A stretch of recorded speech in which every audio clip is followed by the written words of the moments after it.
दोस्तों, भारत एक सोच, धर्म, समाज और राजनीति के इस एपिसोड में आपका स्वागत है। पिछले एपिसोड में हमने भारत बनता हुआ Bharat, India as a nation in the making के बारे में कुछ कंट्रोवर्सीज़ की बात की थी और बताने की कोशिश की थी कि जो मुख्य मूल्य भारत की आज़ादी के मार्गदर्शक रहे हैं, उन मूल्यों के आधार पर भारतीय संविधान बना। अपने इस एपिसोड में हम बात करेंगे कि जहां एक और आज़ादी के आंदोलन के लिए कई ताकतें लगी हुई थी, देश का पूरा आंदोलन चल रहा था, उस समय सांप्रदायिक ताकतें क्या कर रही थी। अब सांप्रदायिक ताकतों की जहां तक बात है तो एक तरफ मुस्लिम लीग, दूसरी तरफ हिंदू महासभा और तीसरी तरफ आरएसएस, तीनों का रवैया अलग था। और उसमें ख़ास तौर से जो मुस्लिम लीग थी, जैसे मैंने आपको बताया, इसकी शुरुआत नवाबों से हुई, बड़े ज़मींदारों से हुई और बाद में चलकर कुछ जैसे पढ़े लिखे लोग, मध्यम वर्ग, उच्च मध्यम वर्ग के संभ्रांत लोग इसके साथ जुड़ गए। फिर भी मुस्लिम लीग को आम जनता के बीच में बहुत बड़ा समर्थन नहीं मिला। वैसे देखा जाए तो मुस्लिम लीग के दिमाग में शुरू में ये आइडिया नहीं थी कि एक अलग राष्ट्र बनना चाहिए। वो केवल इतना कह रहे थे एक अलग राष्ट्र है जो यहाँ है, और इसको 1923 में सावरकर ने इस बात को सुनिश्चित कर दिया अपने बयान से, जब उन्होंने कहा इस देश में दो राष्ट्र बसते हैं, एक मुस्लिम राष्ट्र और एक हिंदू राष्ट्र। और इसी बात को लेकर चौधरी रहमत अली, जो एक लंदन में पढ़ने वाले एक विद्यार्थी थे, उन्होंने पाकिस्तान ये शब्द को गढ़ा। पाकिस्तान में पंजाब, अफ़गानिस्तान, कश्मीर, ये इन चीज़ों को मिला के, सिंध, इन चार लोगों को मिला के उन्होंने पाकिस्तान की परिभाषा पहले रखी।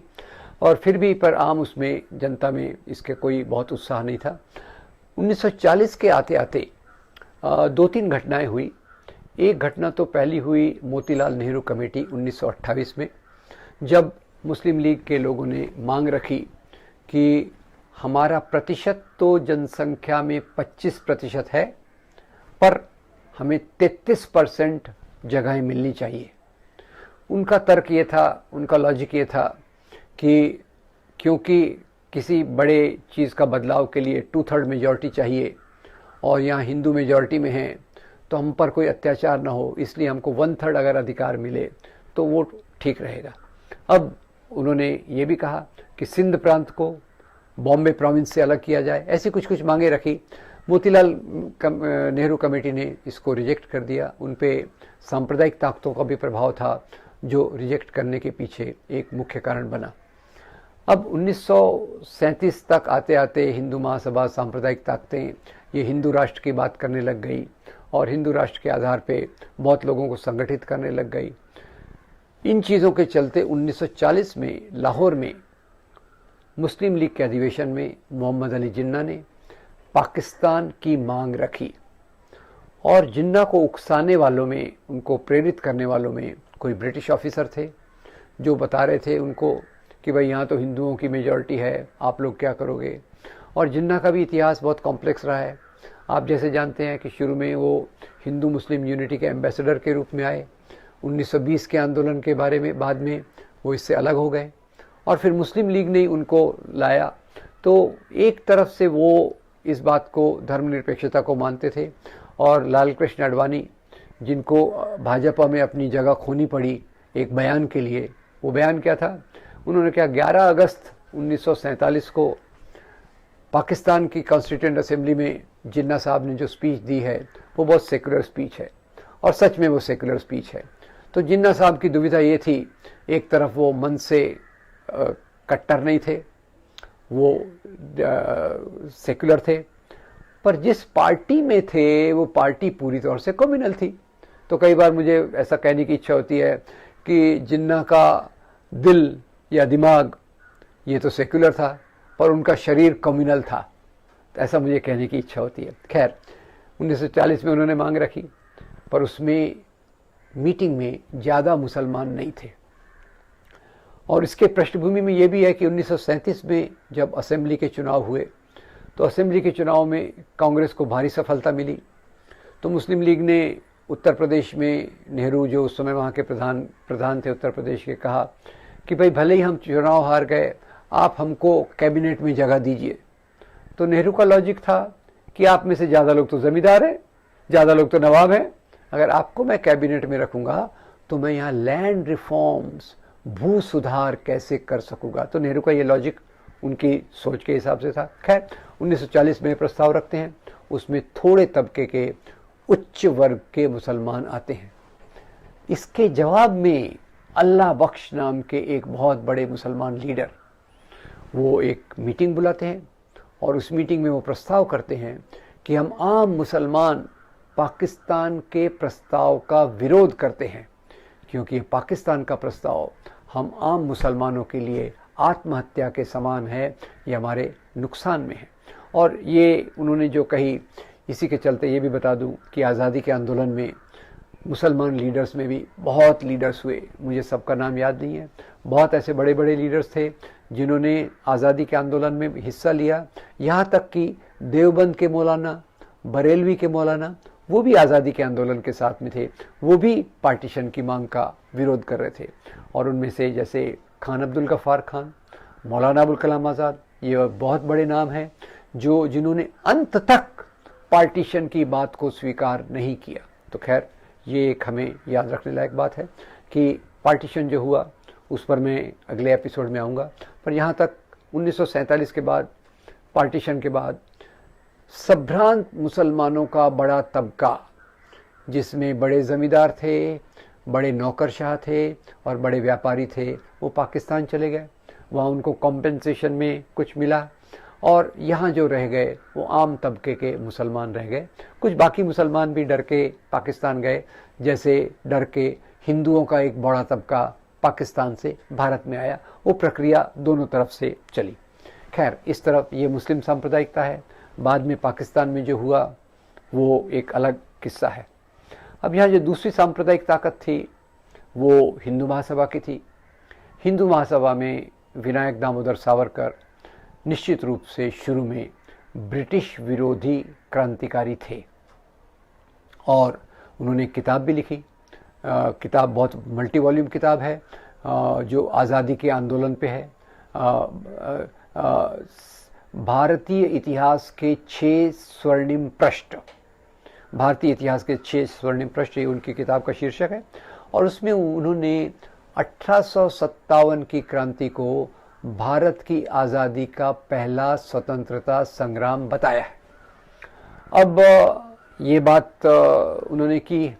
फिर वो इंग्लैंड में बैरिस्ट्री पढ़ने गए। वहाँ वो एक ग्रुप से ज्वाइन किए जो ब्रिटिश विरोधी काम करता था। बॉम्ब बनाने का टेक्निक उनके ग्रुप में किसी ने सीखा और ब्रिटिश ऑफिसर्स की हत्या हुई उनके ग्रुप के द्वारा। साथ में सावरकर ने भारत में उपयोग के लिए पिस्टल भी भेजा। ये सब चीज़ सबूत जब मिल गए तो सावरकर को काले पानी की सज़ा हुई। काला पानी वो एक सबसे खतरनाक अंडमान जेल में उनको भेजा गया। और अंडमान जेल में जाने के पहले एक और छोटी सी घटना हुई जो कई लोग याद रखते हैं कि जो जहाज़ उनको ले जा रहा था, जब वो फ्रांस के तट से होकर जा रहा था तो मार्सेल्स नाम के शहर के पास, जो कोस्ट से थोड़ा दूर था जहाज़, उन्होंने पानी में छलांग लगाई और तैर कर वो ज़मीन तक गए। ज़मीन पे गए पर ब्रिटिश लोग उनके पीछे गए।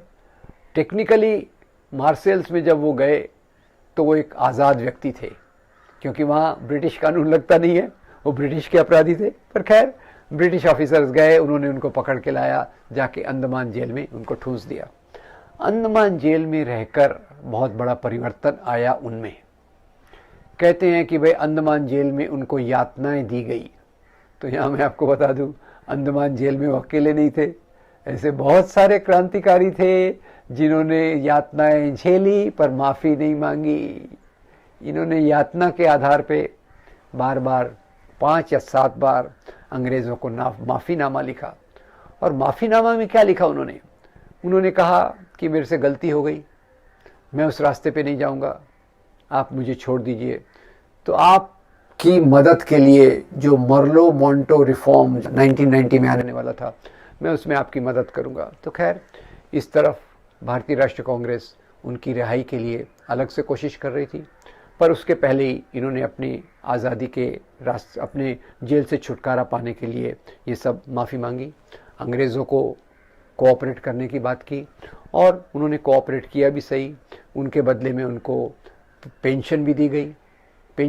अब पेंशन का भी मज़ेदार किस्सा है, वो ब्रिटिश पेंशनर थे, तो उन्होंने एक बार कलेक्टर को पत्र लिखा कि मेरी पेंशन थोड़ी बढ़ा दी जाए। तो कलेक्टर साहब जवाब में लिखते हैं, हुजूर आपकी पेंशन तो मेरी तनख्वाह से भी ज़्यादा है, उसको क्या बढ़ाने का मैं रिकमेंडेशन कर सकता हूँ। खैर, ये एक बात हो गई। सावरकर वैसे एक इनके हिंदुत्व की विचारधारा के ये एक पहले बड़े थिंकर थे। इसके पहले भी हिंदुत्व शब्द आ चुका था, पर इन्होंने इस शब्द को पूरा गहराई से विश्लेषित किया, और उसमें सबसे पहले उन्होंने परिभाषा की हिंदू इस शब्द की। वैसे तो हम जानते हैं हिंदू शब्द ये पर्शियन ओरिजिन से आया है, और उसके भी दो तरीके हैं बताने के। कोई लोग कहते हैं कि इसमें चोर को या गुलाम को हिंदू कहते हैं पर्शियन में, मैं नहीं जानता। पर दूसरा जो इंटरप्रिटेशन है भाषा के आधार पे, जो वेस्ट एशिया से, पश्चिम एशिया से जो लोग इधर आते थे, सिंधु नदी को पार करते थे, और उनकी भाषा में स शब्द का इस्तेमाल कम होता है, इसलिए वो ह का इस्तेमाल करते हैं, तो वहाँ से हिंदू शब्द आया। वैसे देखा जाए तो हिंदू शब्द पहले भौगोलिक रूप में आया, it came as a geographical category. बाद में इस एरिया के लोगों को, रहने वाले लोगों को हिंदू कहा गया, और यहाँ जो प्रचलित धार्मिक परंपराएं थी, नाथ, तंत्र, भक्ति, शैव सिद्धांत, ब्राह्मणवाद, इन सब को मिलाकर हिंदू धर्म की छतरी में डाला गया। पर यह भी बता दूं कि हिंदू धर्म में अंबेडकर लिखते हैं कि Hinduism is a Brahmanic theology, यानी हिंदू धर्म के अंदर ब्राह्मणवाद का वर्चस्व सबसे बड़ा है। और अंग्रेजों ने भी हिंदू धर्म का ब्राह्मणवादी रूप स्वीकार किया, क्योंकि जब वो आए उन्हें यहाँ क्या समझता था, क्योंकि यहाँ कोई एक धर्म तो है नहीं, एक किताब तो है नहीं, एक पैगंबर तो है नहीं, एक पूजा पद्धति तो है नहीं, यहाँ एक बहुत डाइवर्सिटी, धर्म के अंदर एक बहुत विविधता है। आप उसको कैसा भी मानो, मैं उसको अच्छा मानता हूँ। अंग्रेज़ों को समझ में नहीं आया, उन्होंने ब्राह्मणों को कंसल्ट किया, वही दिखे, तो ब्राह्मणों को उन्होंने सलाह ली, तो ब्राह्मणों ने अपनी बात उन पे लगा दी, और जो ब्राह्मणवादी तरीका था उसके आधार पे हिंदू धर्म को 19वीं शताब्दी में गढ़ा गया। तो पहला शब्द, तो सावरकर इसकी परिभाषा क्या देते हैं? सावरकर कहते हैं जो भी व्यक्ति इस जमीन को पुण्य भूमि और पितृभूमि मानता है वो हिंदू है। अब ये तो कोई बात नहीं हुई, क्योंकि धर्म की जो परिभाषा में धार्मिक किताबें, धार्मिक सिंबल, धार्मिक तरीके, धर्म के गुरु, धर्म के संत, ये सब आते हैं, तो उन्होंने एक परिभाषा को इस प्रकार से कर दिया। क्यों किया? वो मुख्य रूप से क्रिश्चियंस और मुसलमानों को यहाँ की परिभाषा से बाहर रखना चाहते थे। तो क्रिश्चियंस और मुसलमानों को छोड़कर वो सिख हो, जैन हो, बुद्ध हो, सबको उन्होंने हिंदू के दायरे में ले लिया। और बाद में चलकर कई लोगों को ये कन्फ्यूजन भी है, कई लोग मानते हैं कि बुद्ध धर्म हिंदू धर्म का प्रभाव है, बुद्ध लोग ये नहीं मानते। कई लोग कहते हैं कि सिख धर्म हिंदू धर्म का भाग है, सिख लोग ये नहीं मानते। खैर, अपनी अपनी राय है। मुझे लगता है धर्म वो है जो व्यक्ति समझता है मेरा धर्म, self perception is the religion.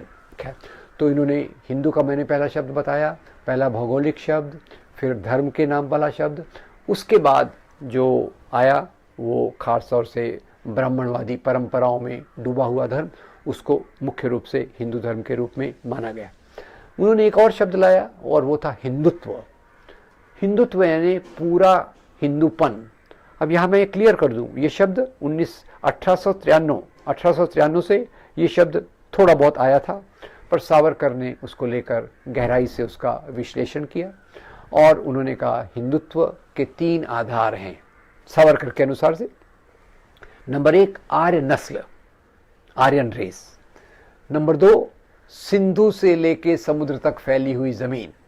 और नंबर 3 यहाँ की संस्कृति, इन ब्रैकेट ब्राह्मणवादी संस्कृति। तो ये उनके हिंदुत्व का उनकी परिभाषा रही। खैर, आरएसएस ने थोड़ा इससे लिया, थोड़ा अलग किया, उनकी परिभाषा थोड़ी अलग रही। मुख्य रूप से सावरकर फिर बाद में जब जेल से छूट कर आए, पहले रत्नागिरी में उनको रहना पड़ा, पेंशन मिलती थी, उन्होंने थोड़ा बहुत छुआछूत के खिलाफ काम किया, ये बात हमें स्वीकार करना पड़ेगा। ये भी बात स्वीकार करना पड़ेगा कि सावरकर मेरे ख्याल से नास्तिक थे। सावरकर रैशनलिस्ट भी थे।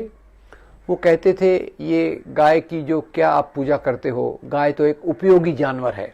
तो मैं उन मुद्दों पे आपका ध्यान दिला रहा हूँ कि जहाँ हिंदू महासभा और आरएसएस के विचारों में थोड़ा सा फर्क है। फिर भी सावरकर ये चाहते थे कि वो अंग्रेज़ों की पूरी मदद करें, और सेकेंड वर्ल्ड वॉर के समय उन्होंने अंग्रेज़ों के रिक्रूटमेंट सेंटर, मिलिट्री में रिक्रूट करते हैं उस प्रकार के मिलिट्री में शामिल करने के सेंटर उन्होंने खोले। और मज़े की बात यह है, एक तरफ दावा किया जाता है कि सावरकर ने सुभाष चंद्र बोस को सलाह दी कि आप जाके आज़ाद हिंद फौज बना के ब्रिटिश के खिलाफ लड़ो। ये कैसे हो सकता है? इस तरफ से वो ब्रिटिश की पूरी मदद कर रहे हैं कि ब्रिटिश की सेना मजबूत हो। ये थोड़ा अंतर विरोध। और वो जो जेल से माफ़ी मांग के भी आए, उनके मानने वाले भक्त ये कहते हैं कि भाई ये तो वो शिवाजी के तरह बहुत चालाक थे, उनको लगा जेल में सड़ के क्या करूँगा, कम से कम बाहर जाऊँगा तो मैं देश की आज़ादी के लिए काम करूँगा। पर खैर वो बाहर तो आए, पर देश की आज़ादी के लिए उन्होंने किसी प्रकार का कोई काम नहीं किया। और खैर बुद्ध धर्म पर, जिसको मैं बहुत ऊंचा दर्जा देता हूँ अपने विचारों में, उस पर भी उन्होंने लांछन लगाए। कहा कि बुद्ध धर्म के कारण भारत कमज़ोर हो गया, जबकि हम जानते हैं कि बुद्ध धर्म के मानने वाले सम्राट अशोक का एम्पायर यहाँ सबसे बड़ा था, वगैरह वगैरह। तो खैर सावरकर ने 1942 में ये किया। और बाद में जब हम देखते हैं महात्मा गांधी के मर्डर की बात, तो गांधी के मर्डर के लिए इनको भी आरोपी ठहराया गया। और कटघरे में ये भी बैठते थे। गोडसे उनके शिष्य थे। गोडसे एक पत्रिका निकालते थे, उसका नाम था अग्रणी या हिंदू राष्ट्र। उसमें एक कार्टून आया था। कार्टून ऐसा था कि सावरकर और श्यामा प्रसाद मुखर्जी हाथ में तीर लेके खड़े हैं, और वो एक रावण पे वो तीर चला रहे हैं, और रावण का मुख्य सिर है महात्मा गांधी, दूसरे सिर हैं सरदार पटेल, पंडित नेहरू, जवाहरलाल पंडित नेहरू, मौलाना अबुल कलाम आज़ाद, राजा जी, ऐसे चेहरे में पहचान सका उस रावण के इसमें। तो खैर वो गोडसे के काफ़ी करीबी थे, पर जब वो जेल के कटघरे में बैठते थे तो गोडसे की तरफ वो देखते भी नहीं थे। तो उनको बरी कर दिया गया, क्योंकि जो सबूत होते हैं उसका एक काउंटर रेटिफिकेशन करने वाला होना चाहिए। इस आधार पे उनको छोड़ दिया गया। पर वैसे वो दाग उन पे था, क्योंकि बाद में जब जीवनलाल कपूर कमीशन बैठा, तो जीवनलाल कपूर कमीशन ने कहा कि इस महात्मा गांधी के मर्डर के पीछे केवल एक ही सोच हो सकता है, वो है हिंदू महासभा का वो धड़ा, वो ग्रुप जो हिंसा में विश्वास रखता था, उसी के कारण महात्मा गांधी की हत्या हुई। और लगे हाथ महात्मा गांधी की हत्या की बात कर दूं तो सरदार पटेल की थोड़ी सी बात मैं करना चाहूँगा, जो ज़्यादा एम्फेसिस नहीं दिया जाता।